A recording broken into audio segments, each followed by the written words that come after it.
Okay. Dry slots.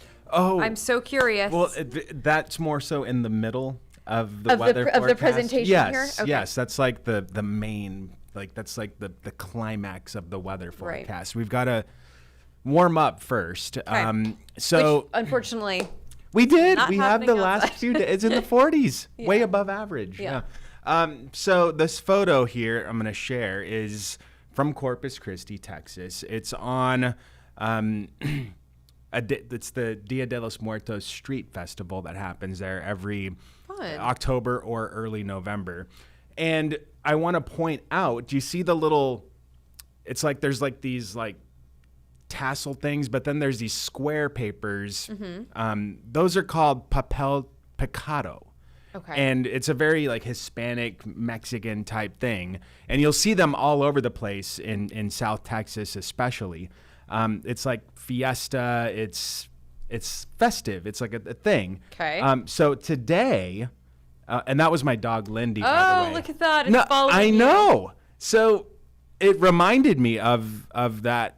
It's like a doily type looking, festive those party thing. sheets It's a sheet of ice coming off the roof. Or do you have like a shingled roof? It's a metal. It's like a metal roof that's grooved. Oh, I see. And so it's like a slide almost. But anyway, fun. I was like, wow, that I guess Texas is following me up. Yep. So you'll never, as long as you keep seeing it. I just Texas is in your heart. That it looks just like Google it. Yeah. For the real, like you can see how they really look. That was like a far picture. Yeah. And a way to get my dog on the broadcast. But yeah. And we always do, we support. Yeah. I mean, yours has been on, right? Oh yes. See? Yeah. Oh yes. Rain is moving east. It's primarily in down east. That's system number 1. The second one is down toward Arkansas, Oklahoma. That's going to be the one that comes in this weekend. Tomorrow, filtered sunshine. I think it's a decent day overall, but then the precip starts to work in. And the development of this secondary low off the coast will also affect the forecast. So into Saturday night late and early Sunday morning, we're likely going to have some coastal rain and then a quick transition to snow as you work inland. And you look over Pennsylvania, you'll see this clearing strip. That's the dry air trying to work in. It's the dry slot.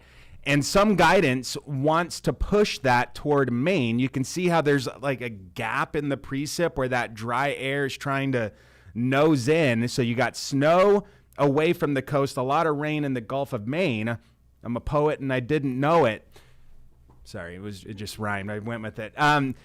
And so what will end up happening is wherever this dry slot sets up, that's going to be important because if it's over Maine, it would cut down on the snow. But if it's out in the Gulf of Maine, we would likely have a little bit more. And then we get some wraparound snow Sunday afternoon and evening, especially in the northern half of Maine and eastern Maine before this thing takes off and moves out of here, taking the precip with it. So that's the snow outlook, 5 to 7 to the north, 1 to 3 south of Route 2, and a coating to an inch near the coast. Comes with a little cool down. 40s, though, come back in Tuesday, Wednesday, perhaps a more significant cold shot late next week.